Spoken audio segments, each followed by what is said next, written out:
आप लोगों को कहा जाता है कि हमने गुरुजी के लिए वकील खड़े कर रखे हैं, 38 वकील खड़े कर रखे हैं, सुप्रीम कोर्ट के वरिष्ठ अधिवक्ता एपी सिंह जैसे वकील हमने खड़े कर रखे हैं, चंडीगढ़ हाई कोर्ट के वरिष्ठ अधिवक्ता गर्ग नरवाने वाले जैसे वकील हमने खड़े कर रखे हैं। ये सब ढोंग है, ये सब पाखंड है। आपको बता देते हैं अगर नहीं पता है तो, संत रामपाल जी महाराज जी का एक भी वकील इनमें से नहीं है। जितने भी प्राइवेट वकील सतलोक आश्रम मैनेजमेंट हरियाणा ने कर रखे हैं, वो वकील संत रामपाल जी महाराज जी के नहीं, वो संत रामपाल जी महाराज जी के भाई महेंद्र भगोड़े के हैं। राष्ट्रीय समाज सेवा समिति के उन लोगों के लिए हैं जो भगोड़े बन के घूम रहे हैं। वो केवल कोर्ट में जाकर बचाव संत रामपाल जी महाराज जी का नहीं, बल्कि उन लोगों का करते हैं जो लोग उनको पैसे देते हैं और जो लोग भगोड़े बन के घूम रहे हैं। क्योंकि विचार करना, यदि एपी सिंह वकील या अन्य जितने भी वकील हैं जो अपने आप को सुपीरियर समझते हैं, सुपीरियर कहते हैं, और संगत उनके पर लट्टू की तरफ फिदा हो जाती है अनजाने में, यदि वो वकील संत रामपाल जी महाराज जी के होते और संत रामपाल जी महाराज जी के लिए यदि निष्पक्ष होकर सच्ची नीयत से यदि वो मुकदमे लड़ते, तो संत रामपाल जी महाराज जी ने जो बयान दे रखे ना, उनको कोर्ट के सामने पेश करते वो लोग।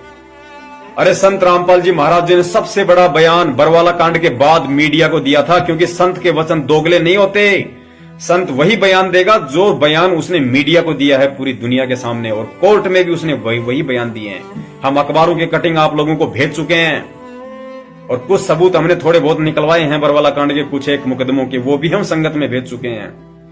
तो संत रामपाल जी महाराज जी ने भरी मीडिया के सामने, पूरी दुनिया के सामने कहा था अपने बयानों में कि राष्ट्रीय समाज सेवा समिति मेरी नहीं है और मुझे आश्रम के अंदर रोक के रखा हुआ था। मैं तो तारीख पे जाना चाहता था। ये लोग पंचकुला से मेरी गाड़ी को वापस घेर के ले आए, और जो लोग यहां मरे हैं उनके मरने का मुझे बड़ा अफसोस है।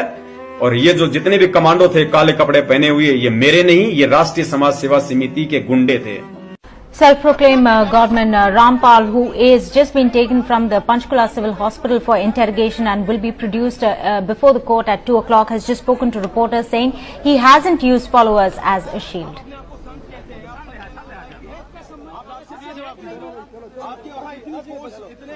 रिपोर्ट आ चुकी है, आपको मेडिकल रिपोर्ट आ चुकी है, उसमें है कि आप बिल्कुल सही है, लेकिन कोर्ट को गुमराह कहीं न कहीं किया गया। ये कहा जाता रहा कि आप अस्वस्थ है, जिसकी वजह से कोर्ट में पेश नहीं हो पाए। अब स्वस्थ हो गया, मैं पहले बीमार था। रामपाल जी, आपकी जो बेल एप्लीकेशन थी वो भी अब रिजेक्ट कर दी गई है, जो 2008 में आपको बेल मिली थी कोर्ट की तरफ से, उसके बारे में क्या कहना है? धन्यवाद। जो पूरा विवाद हुआ उसमें 6 लोगों की जान गई, आपको कोई अफसोस है उस बात का?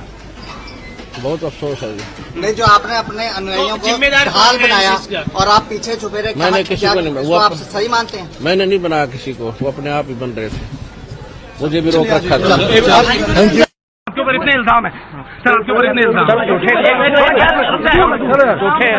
झूठे कैसे हैं आपके ऊपर? आपके गुंडे इतने खड़े थे वहाँ पे, हजारों आदमी हरियाणा पुलिस से। मेरे नीचे राष्ट्रीय समाज सेवा समिति नहीं तो आपकी समिति है?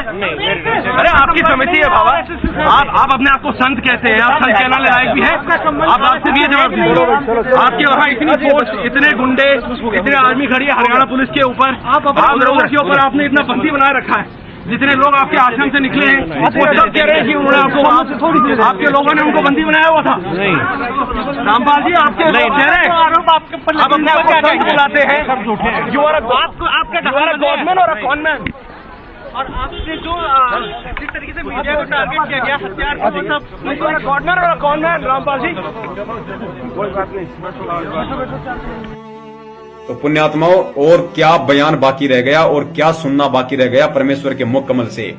अब विचार करो, यदि ये जितने भी वकील हैं, यदि ये संत रामपाल जी महाराज जी के वकील हैं, और यदि होते तो ये लोग संत रामपाल जी महाराज जी के इस बयान आधार से, इस वीडियो वाले बयान के आधार से आज पूरे के पूरे सतलोक आश्रम मैनेजमेंट हरियाणा को, राष्ट्रीय समाज सेवा समिति को, और जितने भी लोग भगोड़े बन के घूम रहे हैं उनको कोर्ट में हाजिर करते।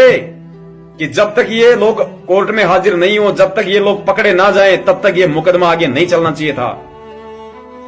क्योंकि जब गुरुजी ने मुख्य दोषी ही सतलोक आश्रम मैनेजमेंट हरियाणा को बता दिया, तो पुण्यात्माओं फिर ये वकील क्या वहां पे झक मराने के लिए जाते हैं? ये क्यों गुरुजी के उस वीडियो वाले बयान को कोर्ट में पेश करते हैं? क्यों गुरुजी का पक्ष नहीं रखते ये लोग? क्यों ये लोग सतलोक आश्रम मैनेजमेंट हरियाणा और राष्ट्रीय समाज सेवा समिति के तलवे चाटते हैं? आज तक इन वकीलों ने एक भी शब्द जाके कोर्ट में क्यों नहीं बोला कि मेरे मुवक्किल संत रामपाल जी महाराज जी ने बरवाला कांड का दोषी राष्ट्रीय समाज सेवा समिति को बताया है, और राष्ट्रीय समाज सेवा समिति के जितने भी लोग हैं, जिन लोगों के नाम संत रामपाल जी महाराज जी ने अपने बयानों में दिए हैं, उन लोगों को कोर्ट आदेश दे कि पुलिस उन लोगों को पकड़े, उन भगोड़ों को पकड़े और कोर्ट में हाजिर करे, ताकि संत रामपाल जी महाराज जी और संत रामपाल जी महाराज जी ने जिन जिन लोगों को दोषी बनाया है इन मुकदमों में, उनका आमना सामना हो, कोर्ट में बहस हो, और फिर दूध का दूध और पानी का पानी हो जाए कि गलत कौन है और सत्य कौन है। अब बताओ, इन मैनेजमेंट वालों को इन वकीलों ने कितनी बार कोर्ट में पेश किया है, और कितनी बार इन लोगों ने कोर्ट में जाकर जजों के सामने ये बात कही है कि आप राष्ट्रीय समाज सेवा समिति वालों को क्यों नहीं पकड़वाते। जिन लोगों को आपने पीओ घोषित कर रखा है, भगोड़ा घोषित कर रखा है, जो लोग वांटेड हैं, जो बरवाला कांड के दोषी हैं, जिनके विषय में संत रामपाल जी महाराज जी ने बयान दे रखे हैं, उन लोगों को आज तक गवर्नमेंट ने और इस प्रशासन ने, इस सरकार ने क्यों नहीं पकड़ा, क्यों नहीं कोर्ट में पेश किया। ये लोग क्यों बोलेंगे ये बात? वकील कभी जिंदगी में भी ये बात नहीं बोलेंगे, क्योंकि डॉक्टर कभी नहीं चाहता कि दुनिया स्वस्थ हो जाए।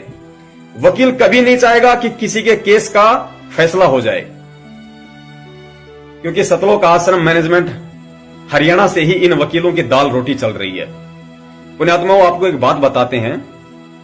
एक बहुत बड़ा वकील था, और इतना बड़ा वकील था कि वो बहुत सारे बड़े बड़े लोगों के मुकदमे लड़ा करता था, काफी नाम था उसका। उसने अपने बच्चे को पढ़ा लिखाकर बहुत बड़ा वकील बना दिया अपने जैसा, और वो वकील साहब रिटायरमेंट हो गए, पोते पोती हो गए उनके, बढ़िया उनके लिए सब कुछ सेट कर दिया उसने।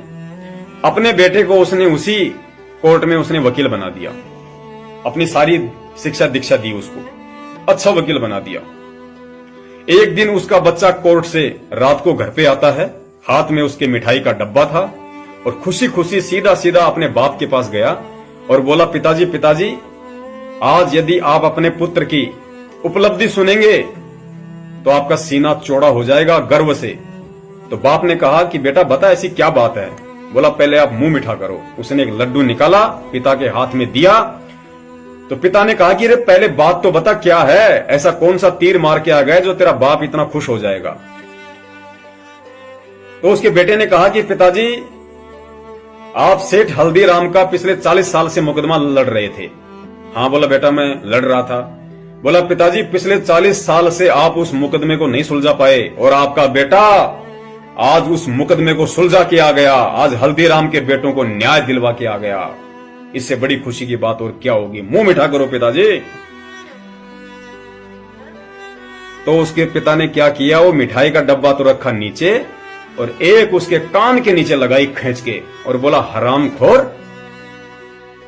अरे जिस हल्दीराम वाले मुकदमे के पीछे नालायक मैंने तुझे पढ़ा लिखा के वकील बनाया, जिस मुकदमे के पीछे मैंने 3-3 बहनों की एक से एक परिवार में लाखों रुपया खर्च करके शादियां कर दी, जिस मुकदमे के पीछे आज मैं तेरे बच्चों को बढ़िया बढ़िया स्कूलों में पढ़ा रहा हूं, और जिस मुकदमे के पीछे आज तुम भाइयों के लिए मैंने अलग अलग कोठियां बना दी हैं, और नालायक तूने उसी मुकदमे को आज सुलझा दिया, तूने तो न्याय का कत्ल कर दिया। तो पुण्यात्माओं, वकील कभी नहीं चाहेगा कि किसी का मुकदमा सोल्व हो जाए, क्योंकि वो उसकी रोजी रोटी है, और वो अपनी रोजी रोटी पे लात नहीं मार सकता। यदि उसको लगेगा, 99% ऐसे वकील हैं, यदि उनको लगेगा इस मुकदमे में कोई दम नहीं है और ये मुकदमा इसके पक्ष में आने वाला है, उस मुकदमे में भी उस आदमी को जबरन इतना उलझा दिया जाता है कि वो अपना साल भर का कोटा पूरा कर लेता है। तो पुण्यात्मा, वकील कभी नहीं चाहेगा।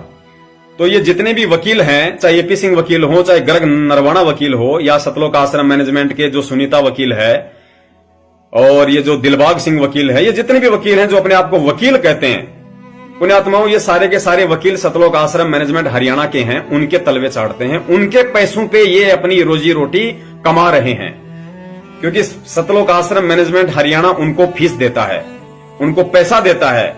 तो पुण्यात्माओं, यदि सतलोक आश्रम मैनेजमेंट हरियाणा आप और हम भक्तों की जेब काट के उन वकीलों को पैसा दे रहा है, तो वकील तो उसी की गाएगा जो उसको फीस देता है। तो आप मुझे ये बता दो कि ये वकील संत रामपाल जी महाराज जी के खिलाफ इस राष्ट्रीय समाज सेवा समिति को कोर्ट में क्यों पेश करेंगे, और क्यों ये संत रामपाल जी महाराज जी का सही पक्ष कोर्ट में रखेंगे? कभी जिंदगी में नहीं रखेंगे ये लोग। तो आप लोगों ने आंखें खोलनी चाहिए पिछले 4 साल से इसलिए तो हम लोगों को मूर्ख बनाया जाता है। गुरुजी के बयान संगत में सार्वजनिक नहीं किए जाते।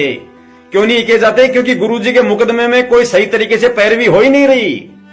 गुरुजी के मुकदमों को अटकाया जा रहा है, तारीखों पे तारीखें डलवाई जा रही हैं, क्योंकि सही तरीके से बहस होती नहीं है। और जजों के पास, कोर्ट के पास इतना टाइम नहीं होता कि वो उनकी गहनता से जांच करे, क्योंकि जजों का दिमाग तो वैसे ही भरा होता है। करोड़ों केस पेंडिंग चल रहे हैं हिंदुस्तान की जुडिशरी में, न्यायपालिका में। संत रामपाल जी महाराज जी आपके लिए भगवान होंगे, हमारे लिए परमात्मा होंगे। जजों के लिए परमात्मा नहीं है, उनके लिए वे एक मुजरिम है, एक सजा याफ्ता कैदी हैं, और वो उनको उसी दृष्टि से देखते हैं जिस दृष्टि से वो एक अन्य सामान्य नागरिक को देखते हैं।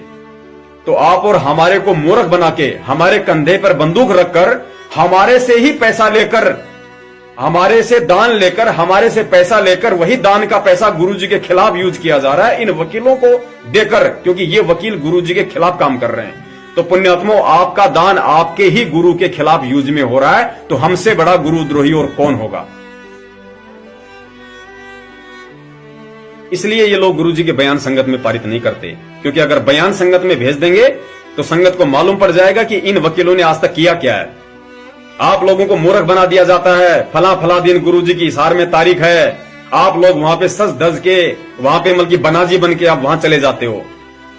आपको पता ही नहीं गुरुजी का कौन से केस में तारीख है, और जिस केस में गुरुजी की तारीख है उस केस में क्या हो रहा है, उस केस में कौन वकील है, उस केस में कब से बहस चल रही है, उस केस में क्या रिजल्ट आता है, आज के मुकदमे में क्या हुआ, आपको कुछ नहीं बताया जाता। आपको अगर बताया जाता है तो 2 बजे बताया जाता है कि गुरुजी की तारीख हो चुकी है, अब सब अपने घर जा सकते हो। और आप लोग अपना बोरिया बिस्तर बांध के गधे की तरह जाते हो और सुअर की तरह वहां से वापस आ जाते हो। इससे ज्यादा आप लोगों को कोई मतलब नहीं है, ना है आपको बताया जाता है और ना आप लोगों की पूछने की हिम्मत है। आप पूछ ही नहीं सकते आप किसी से, और पूछ के देख लो आप लोग, मालूम पड़ जाएगा कि पूछना क्या होता है। या तो घर पे आके आपकी रीढ़ की हड्डी तोड़ के जाएंगे दास की तरह, या आपको गुरुद्रोही घोषित कर दिया जाएगा। 2 ही काम होंगे आपके साथ अगर आपने सच्चाई के खिलाफ आवाज उठाई तो। इसलिए दास निवेदन करता है इस मूर्ख संगत से कि अंधकार में जीते रहो, अंधकार में जीते रहो, अंधेरे में तीर मारते रहो, इशार तारीखों पे जाते रहो, मैनेजमेंट को दान देते रहो, गुरुजी को बदनाम करते रहो।